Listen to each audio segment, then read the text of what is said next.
आकर्षित लैंडमार्क, सपनों का घर जैसा आप चाहते हैं हम बनाते हैं। 1, 2 एवं 3 BHK ready position flat. Call 9827321321।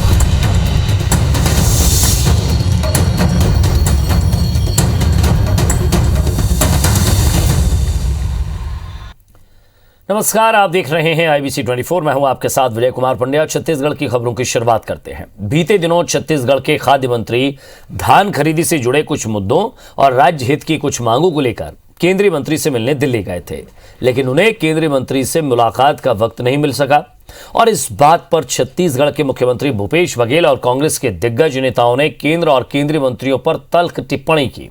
Congress नेताओं का आरोप है कि केंद्र राज्य के साथ लगातार सौतेला व्यवहार कर रहा है, जबकि भाजपा का कहना है कि प्रदेश सरकार बेवजह का टकराव पैदा करके कोई सियासत कर रही है। अब उनके जाने के दिन आ गए हैं कि यदि मंत्रियों से भी आपको मिलने का और बात करने का समय नहीं है तो आपके घमंड जो है वो 7वें आसमान पर है। ये अहम और अहंकार में डूबी हुई सरकार है और जब अहम और अहंकार उस स्तर पर पहुंच जाता है तो उनका अंत निश्चित है। कुछ इन शब्दों, नाराजगी भरे लहजे में प्रदेश के मुख्यमंत्री भूपेश बघेल और वरिष्ठ कांग्रेसी नेता दिग्विजय सिंह ने केंद्र सरकार और उसके मंत्रियों पर अहंकार में डूबे होने का आरोप लगाया। मुख्यमंत्री से जब केंद्रीय मंत्रियों के राज्य के कैबिनेट मंत्रियों को वक्त न देने के बारे में सवाल पूछा गया तो उन्होंने कहा कि केंद्रीय मंत्रियों का घमंड 7वें आसमान पर है। यदि वे राज्य के मंत्रियों को मिलने का समय नहीं दे रहे तो इसका सीधा मतलब है कि उनके जाने का वक्त आ गया है। हिमाचल, हरियाणा और कर्नाटक की जनता ने तो उन्हें जवाब दे भी दिया है।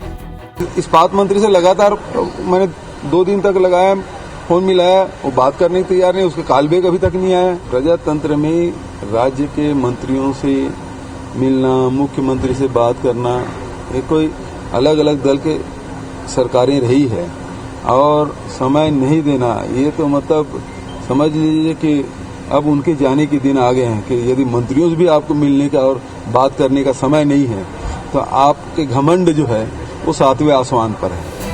दरअसल पिछले दिनों राज्य के खाद्य मंत्री अमरजीत भगत ने दिल्ली जाकर धान और उसना चावल खरीदी के मुद्दे पर केंद्रीय मंत्री के सामने राज्य की मांग रखनी चाहिए थी, लेकिन उन्हें दिल्ली में केंद्रीय मंत्री की तरफ से मिलने का वक्त नहीं मिल पाया। इस बात पर राज्य सरकार में आक्रोश है। हालांकि भाजपा नेता को इसमें केंद्र की कोई गलती नजर नहीं आती, उल्टे वो प्रदेश की कांग्रेस सरकार पर बेवजह की राजनीति करने का आरोप लगा रहे हैं। छत्तीसगढ़ राज्य सरकार का केवल इतना ही काम रह गया है कि केंद्र सरकार के ऊपर आरोप लगाना, चाहे वो मंत्री लेवल पर हो या मुख्यमंत्री लेवल पर। एक एक मंत्री समय देते हैं और समय देकर के बातचीत करते हैं, लेकिन राज्य सरकार को केवल राजनीति करनी है, इसके लिए लगातार आरोप लगाते रहते हैं और आरोप लगाना ही छत्तीसगढ़ सरकार की नियति बन गई है। पहले धान खरीदी पर राज्य सरकार को बोनस न देने देना, फिर सेंट्रल पूल कोटे में 60 के बजाय 40 लाख मीट्रिक टन चावल की खरीदी, राज्य को एथेनॉल प्लांट स्थापित करने की अनुमति न देना और अब इस साल उसना चावल न खरीदने का केंद्र का आदेश। इन मुद्दों पर राज्य और केंद्र के बीच टकराव खुलकर इसके अलावा पिछले 3 सालों में राज्य के हक का GST समेत दूसरे मदों का करीब 13,000 करोड़ रुपए न देने को लेकर भी राज्य सरकार केंद्र को कटघरे में खड़ा कर चुकी है। अब सवाल ये, इस टकराव से क्या राज्य का हित प्रभावित होगा? राजेश राज, IBC 24, रायपुर। और छत्तीसगढ़ में इन दिनों कांग्रेस और बीजेपी के बीच पदयात्रा की पॉलिटिक्स चल रही है। कांग्रेस जहां महंगाई को लेकर केंद्र सरकार के खिलाफ प्रदेश भर में पदयात्रा कर रही है, वहीं भारतीय जनता युवा मोर्चा ने भी आज से प्रदेश सरकार के खिलाफ पोल खोल यात्रा शुरू की है। इसके तहत बीजेपी युवा मोर्चा ने रायपुर और अंबिकापुर समेत सभी जिला मुख्यालयों पर बाइक और 4 पहिया वाहनों को धक्का मारते हुए पदयात्रा निकाली है। कार्यकर्ताओं ने प्रदेश सरकार के खिलाफ जमकर नारेबाजी की और प्रदेश सरकार से पेट्रोल डीजल पर वैट कम करने की मांग की है। बीजेपी नेताओं का कहना है कि सरकार की वादा खिलाफी समेत रेत माफिया, ड्रग्स माफिया और सीमेंट माफिया के खिलाफ भी भारतीय जनता युवा मोर्चा आने वाले दिनों में पूरे प्रदेश में अलग अलग तरीके से पदयात्रा निकालेंगे। इधर कांग्रेस ने दावा किया कि उनकी सरकार के प्रदेश का हर वर्ग खुश है, ऐसे में बीजेपी की पदयात्रा से कोई फर्क नहीं पड़ेगा।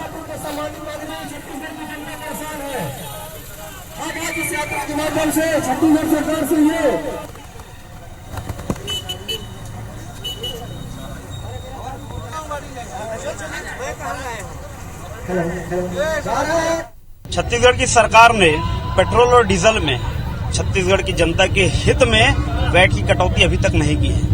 तो आज इसके विरोध में प्रथम चरण में हमने आंदोलन किया है कि भारतीय जनता युवा मोर्चा पूरे छत्तीसगढ़ प्रदेश में बाइक की पदयात्रा निकालकर एक सांकेतिक विरोध दर्ज कराएगा और कांग्रेस की पोल जनता के बीच खोलेगा। ये पोल खोल यात्रा जो है वो इस तरह से है कि जो छत्तीसगढ़ की सरकार है वो झूठे आरोप लगाकर केंद्र सरकार को बदनाम कर रही है कि महंगाई बढ़ा रहे हैं, जो है वैट कर जो समाप्त नहीं कर रहे, उसके कारण ही यहाँ 50% महंगाई बढ़ा है। रोजगारी भत्ता है वो मांग को लेकर तरह तरह की यात्राएं निकाल रहे हैं। खूब निकाले, कोई दिक्कत नहीं है।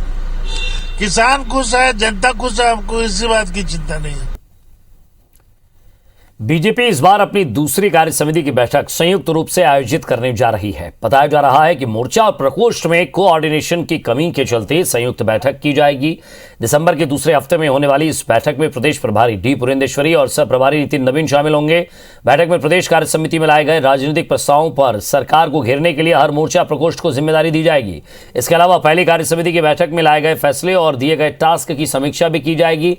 पहली कार्य समिति की बैठक में मोर्चा प्रकोष्ठ को बहुत सारी जिम्मेदारी दी गई थी, लेकिन आपसी तालमेल की कमी के चलते इस बार संयुक्त बैठक करने का फैसला लिया गया है।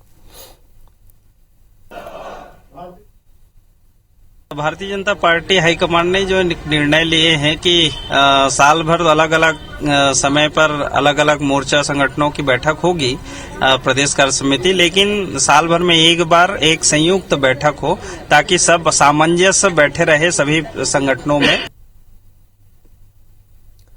निकाय चुनाव को लेकर राजनीतिक पार्टियां सक्रिय हो गई हैं। दुर्ग के नए बने नगर निगम रिसाल में पहली बार चुनाव होना है, ऐसे में कांग्रेस नेता काफी उत्साहित नजर आ रही हैं। वहीं दुर्ग ग्रामीण विधायक और गृह मंत्री ताम्रध्वज साहू भी सक्रिय हैं। 18 नवंबर को सीएम भूपेश बघेल रिसाल के दौरे पर आ रहे हैं, जिसे लेकर तैयारियां जोरों पर हैं। गृह मंत्री ताम्रध्वज साहू खुद तैयारियों का जायजा ले रहे हैं। वहीं ताम्रध्वज साहू के बेटे जितेंद्र साहू भी सक्रिय नजर आ रहे हैं।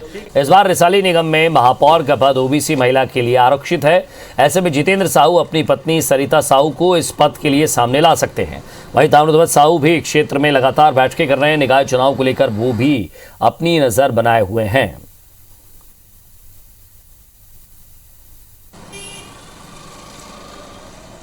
विधानसभा चुनाव के पहले एक सेमीफाइनल के रूप में भी इन सब नगरीय निकाय चुनाव देखा जा रहा है, इसलिए बहुत महत्वपूर्ण अभी का चुनाव है और एक नया निगम बना है, इसलिए और ज़्यादा महत्वपूर्ण है। 40 के 40 पार्षद कांग्रेस जीत करके रिसाली नगर निगम में अपना वो महापौर बैठा करके अपना काम करेगी। और छत्तीसगढ़ में धान खरीदी 1 दिसंबर से शुरू होगी। समर्थन मूल्य पर धान खरीदी को लेकर प्रशासन ने भी तैयारियां तेज कर ली हैं। महासमुंद जिले में ओडिशा से अवैध धान परिवहन रोकने के लिए 17 चेक पोस्ट बनाए गए हैं। इस चेक पोस्ट पर मंडी पुलिस और राजस्व विभाग के कर्मचारियों की ड्यूटी भी लगाई गई है, जो 24 घंटे निगरानी रखेंगे। तो वहीं अंबिकापुर में अवैध धान परिवहन को रोकने के लिए टास्क फोर्स का गठन किया गया। एसडीएम और एसडीपी समेत राजस्व विभाग को इसकी जिम्मेदारी सौंपी गई है। गरियाबंद कलेक्टर ने अधिकारियों को सख्त निर्देश दिए हैं कि धान खरीदी के दौरान छोटे किसानों को पहले टोकन जारी किया जाए। साथ ही कलेक्टर ने शाम के बाद धान खरीदी पर रोक लगा दी है। तो वहीं पत्थल गांव में भी झारखंड और ओडिशा से अवैध धान खरीदी को रोकने के लिए टास्क फोर्स का गठन किया गया है।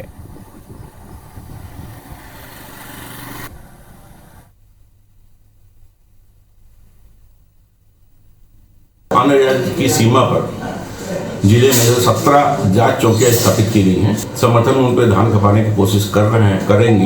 उनके धान पर नियंत्रण, धान आवक पर नियंत्रण किया जाए।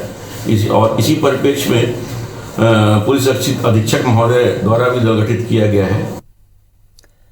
छत्तीसगढ़ और ओडिशा के बीच नशे के सामान की तस्करी और नक्सली गतिविधियों को लेकर इंटर स्टेट कोऑर्डिनेशन मीटिंग हुई। वीडियो कॉन्फ्रेंसिंग के माध्यम से हुई बैठक में छत्तीसगढ़ के डीजीपी अशोक जुनेजा और ओडिशा के डीजीपी अभय समेत वरिष्ठ पुलिस अधिकारी मौजूद रहे। साथ ही दोनों राज्यों की सीमावर्ती जिले रायगढ़, महासमुंद, जशपुर, बिलासपुर, सरगुजा, बस्तर, सुकमा, धमतरी, गरियाबंद और ओडिशा के कोरापुट, नवरंगपुर, मलकानगिरी, कटक, नुआपाड़ा, भुवनेश्वर और राउरकेला के एसपी भी बैठक में मौजूद रहे। दोनों राज्यों की डीजीपी ने कहा कि दोनों राज्यों के मध्य बेहतर समन्वय स्थापित कर नक्सल समस्या जल्दी खत्म की जा सकती है। उन्होंने कहा कि दोनों राज्यों की सीमा में बहुत से रिमोट इलाके हैं जहां पर संचार सुविधा के लिए जल्द ही मोबाइल टावर लगाए जाएंगे। उन्होंने दोनों राज्यों के मध्य intelligence sharing joint operation, joint interrogation पर ज्यादा जोर दिया है।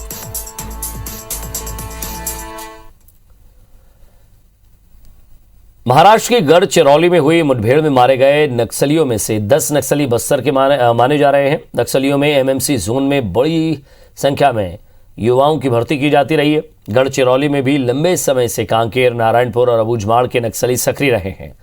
इसलिए पुलिस ये मानकर चल रही है कि गढ़चिरौली में मारे गए नक्सलियों की शिनाख्त में उनका बस्तर कनेक्शन निकलेगा। बस्तर आईजीपी सुंदरराज ने बताया कि मारे गए नक्सलियों के रिकॉर्ड खंगाले जा रहे हैं, जिससे ये पता चल सके कि बस्तर के कितने नक्सली थे। हालांकि कई नक्सलियों की शिनाख्त संभव नहीं है, जिसकी वजह से दिक्कतें हो रही हैं। अब पूरी जांच के बाद ही तस्वीर साफ हो पाएगी। गढ़चिरौली में जो हुई मुठभेड़ के पश्चात लगातार हम गढ़चिरौली पुलिस से संपर्क में हैं।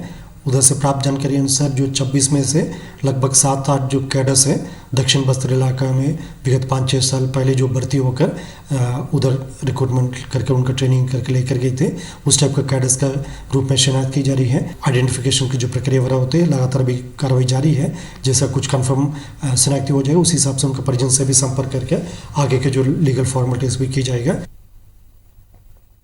छत्तीसगढ़ को भारत के स्वच्छतम राज्यों की श्रेणी में अवार्ड मिलेगा। छत्तीसगढ़ को न सिर्फ राज्य के रूप में बल्कि यहाँ के 61 शहरी निकायों को भी उत्कृष्ट प्रदर्शन के लिए पुरस्कृत किया जाएगा। नई दिल्ली के विज्ञान भवन में 20 नवंबर को आयोजित स्वच्छ अमृत महोत्सव में राष्ट्रपति रामनाथ कोविंद के हाथों मुख्यमंत्री भूपेश बघेल अवार्ड ग्रहण करेंगे। छत्तीसगढ़ ऐसा राज्य होगा जिसके सबसे ज्यादा निकाय पुरस्कृत किए जा रहे हैं। स्वच्छता के मामले में छत्तीसगढ़ साल 2019 और 2020 में भी अग्रणी राज्य रहा है। आपको बता दें कि भारत सरकार के आवासन एवं शहरी कल्याण कार्य मंत्रालय की ओर से हर साल देश के समस्त शहरों एवं राज्यों के मध्य स्वच्छता सर्वेक्षण का आयोजन किया जाता है। इसमें विभिन्न मानदंडों के अंतर्गत शहरी स्वच्छता का आकलन किया जाता है। अविभाजित मध्य प्रदेश के पूर्व मुख्यमंत्री और राज्यसभा सांसद दिग्विजय सिंह आज देर शाम डोंगरगढ़ पहुंचे। उन्होंने मां बमलेश्वरी मंदिर पहुंचकर माता के दर्शन किए, साथ ही सभी लोगों की खुशहाली की कामना की। इस मौके पर मीडिया की ओर से कांग्रेस नेता सलमान खुर्शीद की विवादित बुक पर सवाल हुए तो उन्होंने मीडिया को ही ये किताब पढ़ने की सलाह दे डाली। साथ ही उन्होंने प्रदेश में किसी तरह की गुटबाजी से साफ इनकार किया।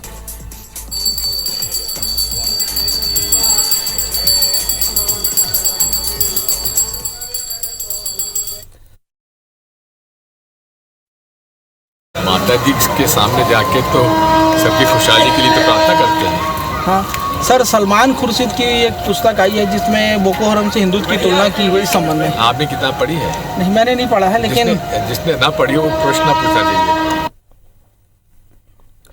राजनांदगांव जिले के खैरागढ़ विधायक स्वर्गीय देवव्रत सिंह की आज 13वीं हुई। इस अवसर पर अपने राजा को श्रद्धांजलि देने के लिए खैरागढ़ की जनता उमड़ पड़ी।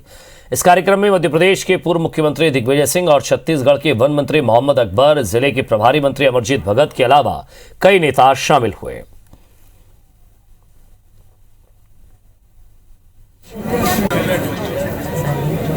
उनकी माता जी रश्मि देवी जी मेरे साथ एमएलए रहे। हम लोग हमेशा से इस परिवार के निकट रहे हैं और खैरागढ़ के लिए खैरागढ़ के राज परिवार ने जो सेवाएं दी हैं वो आपसे छुपी हुई नहीं है। हम पूरे परिवार के प्रति अपनी संवेदना व्यक्त करते हुए देवव्रत जी की आत्मा को ईश्वर प्रभु शांति प्रदान करे। राजा देवव्रत सिंह जी के यहाँ आए हैं उनको श्रद्धांजलि देने। जीवन के सफ़र में बहुत सारा जो पड़ाव है उनके साथ हम लोगों ने गुजारे हैं। विधानसभा में साथ हम लोग काम किए। व्यक्तिगत रूप से बहुत ही मिलनसार और जिंदा दिल आदमी थे। निलंबित आईपीएस जीपी सिंह की आय से अधिक संपत्ति मामले में हाईकोर्ट में सुनवाई हुई है। अपने खिलाफ दर्ज एफआईआर को निरस्त कराने की मांग को लेकर जीपी सिंह ने याचिका लगाई थी। इसके साथ ही गिरफ्तारी रोकने और अंतरिम राहत की मांग को लेकर भी याचिका लगाई गई थी, जिस पर हाईकोर्ट ने सुनवाई के बाद फैसला सुरक्षित रख लिया है। आपको बता दें कि रायपुर में जीपी सिंह पर राजद्रोह और अन्य मामले में एसीबी ने एफआईआर दर्ज की थी। इसके अलावा भिलाई के एक व्यापारी ने झूठे केस में फंसाने को लेकर 20 लाख की उगाही का भी आरोप लगाया है। इस केस को लेकर भी जीपी सिंह ने हाईकोर्ट में याचिका दायर की थी, लेकिन उन्हें राहत नहीं मिली। इसके बाद उन्होंने सुप्रीम कोर्ट का दरवाजा भी खटखटाया, लेकिन वहां से भी उन्हें मुंह की खानी पड़ी थी।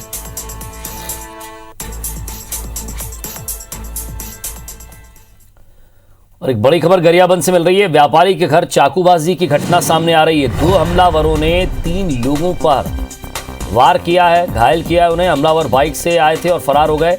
बताया जा रहा है कि घायलों का छुरा अस्पताल में इलाज जारी है।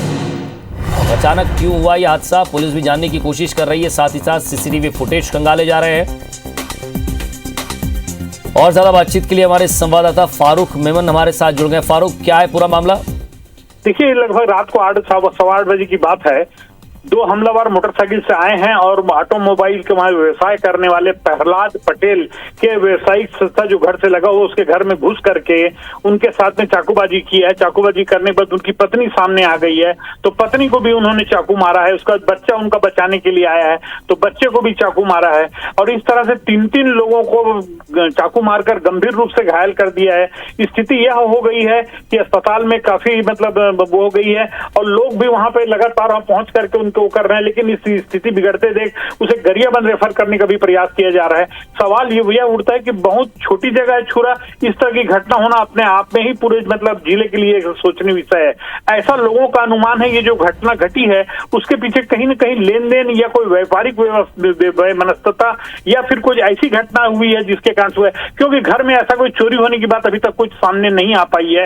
इसलिए ऐसा लग रहा है कि किसके पीछे कहीं वैमनस्यता हो सकता है। पुलिस सारे विषयों पर छानबीन कर रही है, सीसीटीवी खंगाल रही है, नाकेबंदी कर रही है और लोगों से पूछताछ जारी है। लेकिन एक बड़ी घटना है क्षेत्र के लिए।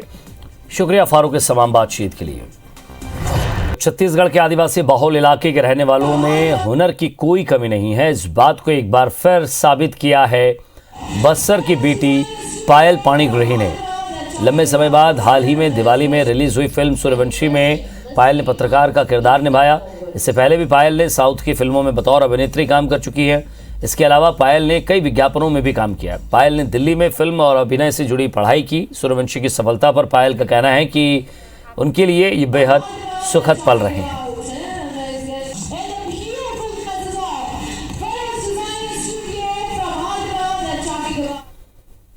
ये मूवी मेरे लिए बहुत स्पेशल है क्योंकि ये फिल्म में मुझे दिखना ही मेरे लिए बहुत बड़ी बात थी और इतनी बड़ी स्क्रीन में मैं आ पाई मेरे लिए बहुत बड़ी बात है। और ये स्क्रीन पे मैं दिखी तो मुझे इतनी खुशी हुई है कि इस फिल्म से मुझे बहुत अच्छे और ऑफर्स आ रहे हैं और मैं आप सबका बहुत शुक्रिया अदा करती हूँ कि आप सबने मुझे पसंद किया। और इसी के साथ फिलहाल इस बुलेटिन में इतना ही। नमस्कार।